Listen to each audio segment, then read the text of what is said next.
Thank you very much. So I'm going to talk about the pharmacokinetic safety and efficacy of bictegravir, emtricitabine, tenofovir, alafenamide or TAF, single-dose regimen for children between 6 and less than 12 years of age. These are my disclosures. And then to start off with, firstly to thank all of the participants and their families and the study personnel at all of the sites. So the introduction then, bictegravir or BIC is a new unboosted integrase strand transfer inhibitor. It has very low drug-drug interaction potential. It's co-formulated with FTC and TAF, single tablet once daily, and without regard to food. It's already approved for adults in most of the developed world, and this is after 4 phase 3 studies showing high rates of viral suppression and no treatment emergent resistance to any of the components. It's well known that TAF has improved bone and renal safety compared to tenofovir disoproxil fumarate or TDF, and also the PK safety and efficacy of this formulation in adolescents is similar to that of an adult, and we now report on these parameters in virologically suppressed children. So the primary aim was to determine the plasma PK of BIC and evaluate its safety and tolerability of the regimen through 24 weeks of treatment. And then the secondary was to evaluate safety and tolerability through 48 weeks and also antiviral activity at weeks 24 and 48. So this was the study design. The eligibility criteria, again, we've mentioned the age and weighing more than 25 kilograms, being virally suppressed, that's less than 50 copies for more than or equal to 6 months, CD4 above 200, and an estimated GFR greater than 90. This was a phase 2-3 open-label, multi-center, multi-cohort, one-arm study. Part A was intensive PK, and that was to confirm the dosage. And Part B was a follow-up with including new recruitment for 48 weeks to look at short-term safety. And this was after an independent data safety monitoring review. So for the PK, intensive PK, and this was at steady state, weeks 2 or 4, looking at exposures of BIC as well as FTC and TAF. And the comparison was with adults' reference ranges. And the method used was the percentage geometric least squares mean ratio with a 90% confidence interval for the 3 drugs. And the predefined equivalence boundaries were between 70 and 143% of adult values. The safety assessments were standard, adverse events and lab abnormalities, efficacy, viral load and CD4, and the tablets were also assessed for acceptability and palatability using age-appropriate questionnaires. And then adherence was a measure of drug taken versus drug dispensed. So looking at the disposition, firstly, for Part A, the intensive phase, 27 children were screened and 25 enrolled.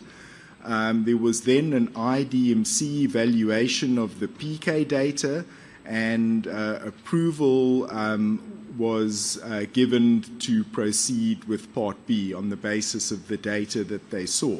So Part B, 31 patients were screened and 25 enrolled, and for both Parts A and B, the enrollment went quite quickly.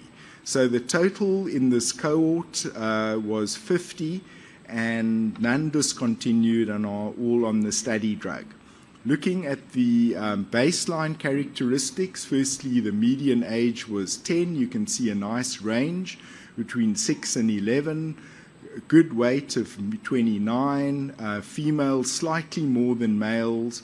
And in terms of the race, a fairly good spread across the races, with the majority being black children, also some Asian and white.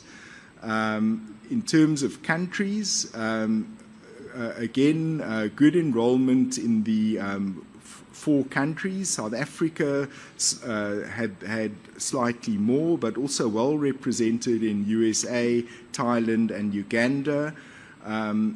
The CD4 count, the mean was 930 cells, and the estimated GFR was 153.5. And the time since diagnosis of HIV was a median of 10 years and ranged between 2 and 11 years. Looking at prior ARV treatment before the switch, you can see for NRTIs, the majority was idovudine 3TC, followed by Bacavir and 3TC, and a small number were actually on fixed-dose combinations taken twice daily.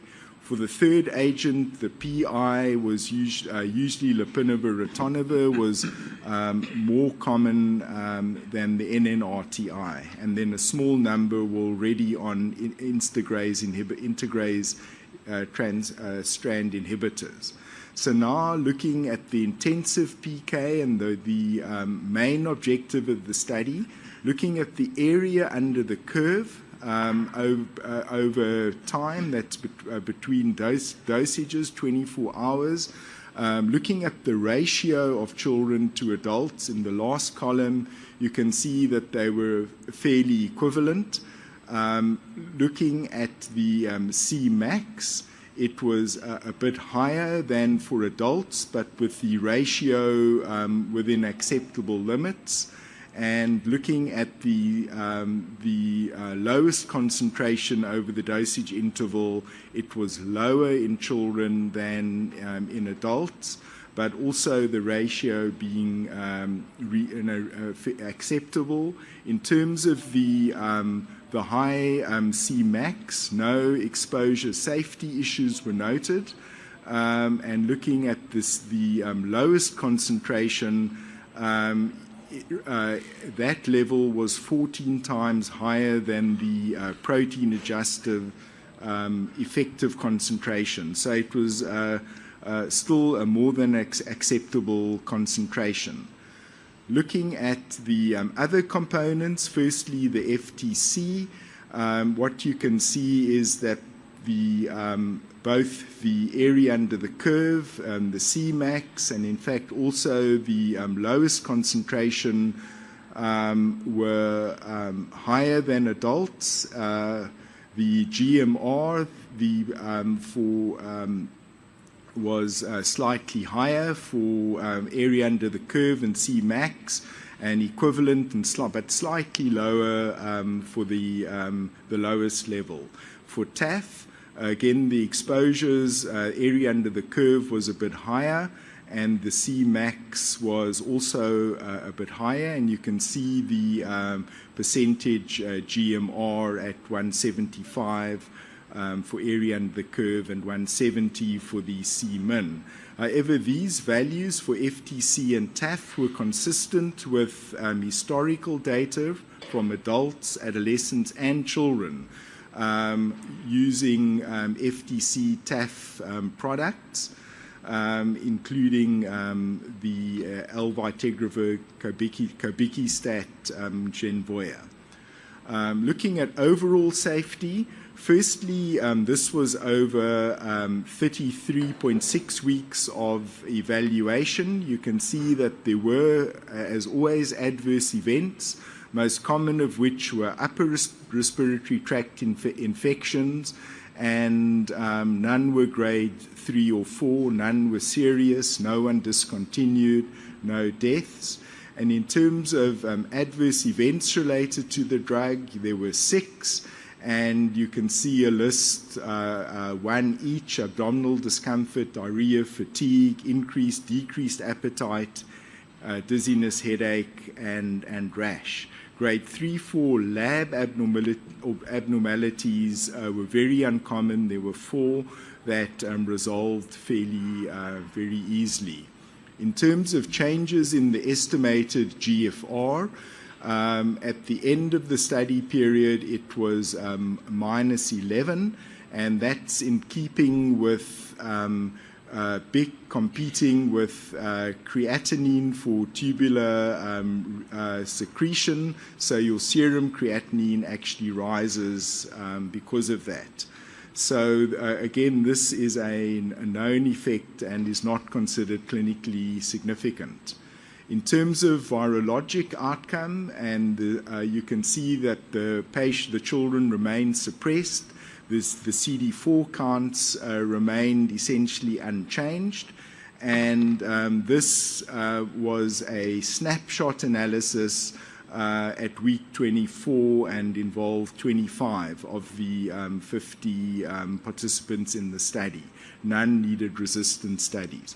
In terms of adherence and participant-reported palatability and acceptability, all regarded the combination as palatable with an acceptable shape and size. The adherence on the whole was excellent. Median was 98.8%. So conclusions, again, children between 6 and less than 12 years weighing more than or equal to 25 kilograms.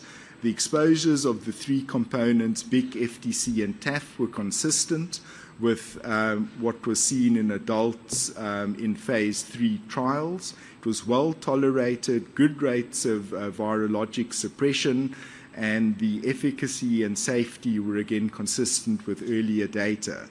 So the data from this study suggests that this could be a treatment option for children and supports further investigations with age-appropriate formulations for younger children. Thank you very much.